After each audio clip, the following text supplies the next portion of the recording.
Okay, hello. Got a lot to say. Going to be a really long-winded video. It's going to probably sound like I'm rambling and going nowhere, but got a lot to say, especially about this movie. I am probably one of the biggest fans of this movie ever. I was there whenever it came out on TV, scared the living bejesus out of me, and I grew to love that movie, and I've seen it more times than I've seen my face in the mirror, and I'm only slightly exaggerating.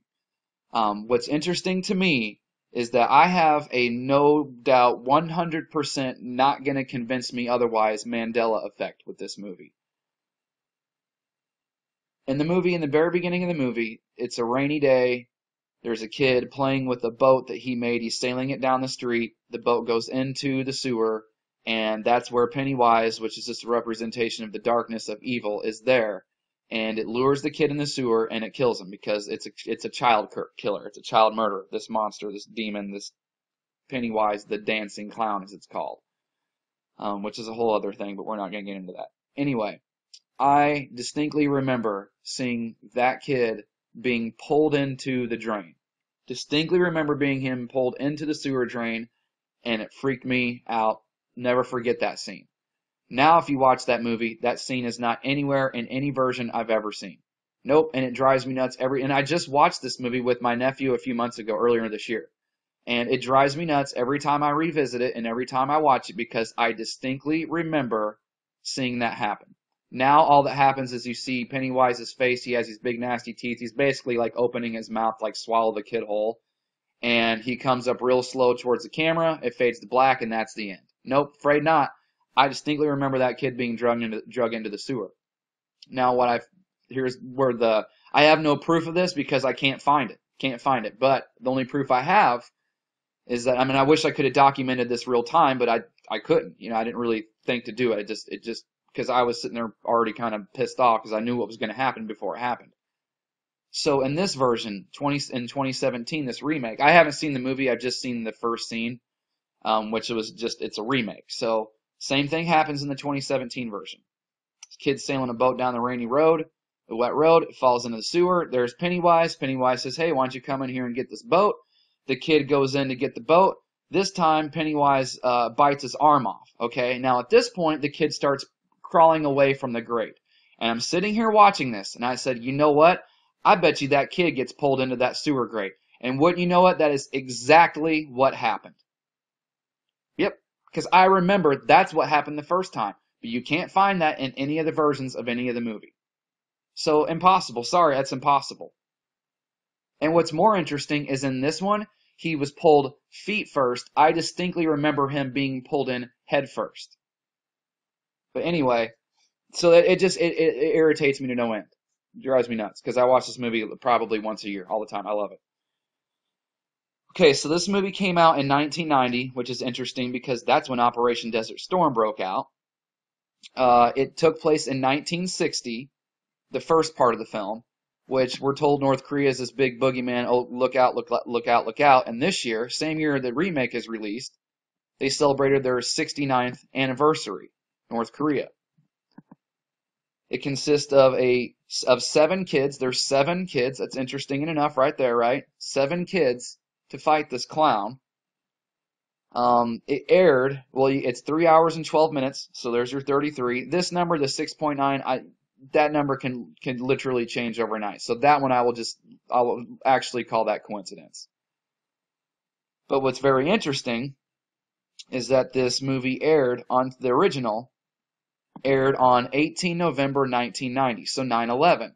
Now this remake came out the weekend of 9/11. And in the book, in the movie, this monster comes back every 27 years. Well, wouldn't you know it? This original came out in 1990, and then they released it 27 years later. So, no doubt in my mind that this was all very much planned. Now, what I find, I have almost read the whole book. I read because I saw the movie first, and I watched it a lot, and then I decided to read the book, and the book itself has 1,138 pages, so 1111. This thing is a straight, it's just a very big, dark connection to the other side, as far as I'm concerned. This whole work, this book, this movie, all of it. I read almost the entire thing except for the last 40 pages because I was so, I'm not kidding, I was just like, I just compared the movie the whole time to the book, and which you're not supposed to do, but who cares? Who really gives a shit? And I was really turned off by a scene earlier in the book that I just couldn't get over, and it just got to the point towards the end, and I was like, you know what? I don't even care. No one really talks about this, and I find it very interesting. This book has a child gangbang in it. That's what happens. It's not in the movie, of course. I'm surprised, anyway, that it's not in the movie, but maybe they'll release like an unrated version where they do that. But yeah, there is a child Kiddie gangbang. And you know what's even better? It takes place in the sewer. Sure does. There's one girl and 6 guys in this group that fights the clown. So as they're kids and they're going in to fight the clown, they get scared. And so Beverly comes up with this idea, and she goes, hey, you know what I'll do? I'll bang all of you. And that'll bring us closer together. And that is exactly what happened. And it's described in very intense details, like how some of them are rough, how some of them are gentle, how some of them she has orgasms with, and how some of them she doesn't. It's really sick and twisted and disgusting, and I just couldn't get it out of my head after I read that scene in the book. And I just had no, and this was long time ago. Long time ago. So Stephen King even came out and made a statement recently about this. And it's hilarious. Stephen King, for his part, seems to find the whole affair mildly intriguing. In a new statement to Vulture, he says, I just added that it's fascinating to me that there has been so much comment about that single sex scene and so little about the multiple child murders. That must mean something, but I'm not sure what. Nice deflection. Very nice deflection there, Stephen. And he goes on to say, this is his explaining of why he wrote a child gangbang in the sewers.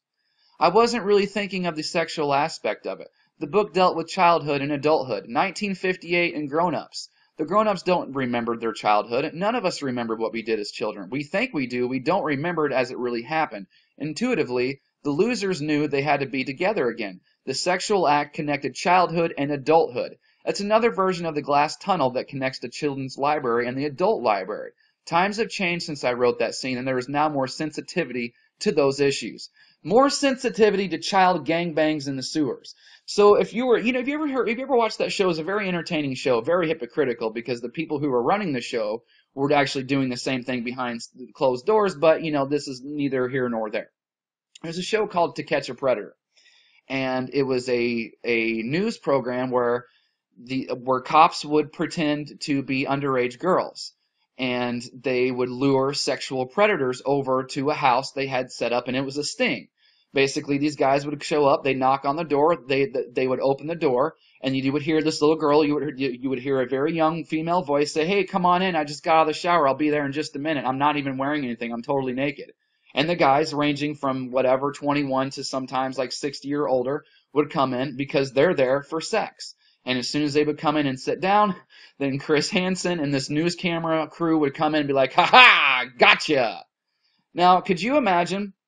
Because every time these guys, they would write stuff. They would correspond back and forth with these underage cops, with these cops posing as underage girls. And they would bring out these texts and these emails and say, well, didn't you say like something gross, blah, blah, blah? And the guy would be like, yeah. And they would be like, well, obviously you're into sex. So could you imagine that one of these guys, whenever got caught like this, and be like, oh, you know what? I wasn't even thinking of the sexual aspect of it. No. I was just trying to connect memories from childhood to adulthood. It was just, all it is just, it's just a tunnel connecting memories. You think that would fly? No. But Stephen King can do it because he's part of the club. And check it out. It's everywhere. Look at this. Vatican recalls Washington diplomat amid child pornography investigation. The U.S. suspects a Catholic priest of possessing child abuse images. The Vatican just took him out of their reach. Here's a good one. Have you heard this recently? Iceland government collapses over pedophile furor. This one's gross. A furor over a pedophile's links to the prime minister has led to the collapse of Iceland's ruling coalition. The country should hold elections as soon as possible, preferably in November. Yeah, so the people could put they don't put anybody in, but that way you can hold elections so we can keep the system going and put another pedophile in charge. Earlier it emerged that the prime minister's father wrote a letter recommending a convicted pedophile have his honor restored. This old Icelandic system permits convicts to have certain civil rights restored, enabling them to run for public office, qualify for certain government jobs, or serve as an attorney or solicitor, for example, if 3 letters of recommendations from persons of good character are provided. But Icelanders have been horrified by the secret backing of the pedophile, convicted of 2004 of raping his stepdaughter almost every day for 12 years when she was 5. He served a 5.5-year jail term. The guy broke the girl's brain for a lifetime. He did it for 5.5 years, is going to got out whatever, and do it all over again. The government has also been accused of an attempted cover-up after it refused to disclose who had written the letter of recommendation. Here's another headline, very recent, just a couple days ago. 11 mayors accused of child sex abuse in 2016. Seattle Mayor Ed Murray resigns after his 5th child sex abuse allegation. This is why I got so frustrated and so really pissed off about Comet Ping Pong. People saying that was all a hoax and fake news, and all these people out there trying to debunk it. That's pitiful. That's shameful. It's awful. Now, was that stuff happening at that exact location? Was that stuff really happening at the basement of Comet Ping Pong? We don't know. But who cares? Because guess what? Whether it's next door or down the road, this stuff happens every day. It's not fake news. It's not conspiracy. It's all happening. And isn't it crazy? I mean, it is here for everyone to see. All you got to do is look at this stuff. Isn't it amazing how we really, truly do battle with powers and principalities, because it's all right here, but this stuff terrifies people. So few people will actually look at this and say, you know what, I can't believe that the people that I'm giving my tax dollars to and they're writing laws that I have to follow are literally raping children day after day after day. It's a really hard thing to wrap your head around, I get it, but you can't look away. Let me show you something else that's really gross. Here's more of them. UN peacekeepers accused of raping civilians. United Nations peacekeepers hit by new allegations of sex abuse. AP report documents child sex abuse by United Nations peacekeepers. It's all right there for everyone to see. So while the world's out there giving this movie a whole bunch of money, $123 million, who knows what it's going to do this weekend? It's going to completely turn a blind eye to the fact that it has a child gangbang scene that takes place in the sewer in it. Just wanted to get that out there. Thanks to everybody for watching. Thank you to my subscribers. And all you can do is speak out about this stuff. It's not right. You know, I'm not even on here. I tell you all the time. I'm wrong all the time. I thought that the debt ceiling was going to explode next month. Something else is probably going to happen, but who cares? But it's not the debt ceiling. They passed that, so I was wrong about that. I kind of thought if something would happen a little bit with Cassini and Saturn yesterday, but nothing happened with that. So I am wrong all the time. You bet your ass I am. But you know what? And I don't claim to know everything, but I tell you what I do know. I tell you what I do know for sure that is true is that this stuff is not right. It's not right to abuse children. It's not right to freaking destroy their brain and their psyche when this stuff takes place. It's not right. That's the one thing I'm sure of. And this place, this reality, this world is rampant with this shit. And it's all done at the top. And it trickles down. And it's done by every fake Jew, Saturn scum, Masonic, Jesuit order, Mason, bankster, Zionist, whatever you want to call it, that's got control of the monetary system and the media and the politics and the governments and all of that stuff. Who are then, of course, taking orders from the darkness. But who cares about getting that deep into it? This stuff is disgusting. All people got to do is look at it, but they refuse to. And that's why what's going to happen is going to happen. Oh, and I almost forgot. Jeepers Creepers 3. Guess why this is gross? Made by a dude named Victor Salva. Well, who is he? Oh, he just happens to be a convicted pedophile. The real-life child molestation behind Jeepers Creepers will freak you out. Actors warned to avoid new horror film from convicted pedophile. Did I mention this was Jeepers Creepers 3? Have a good day.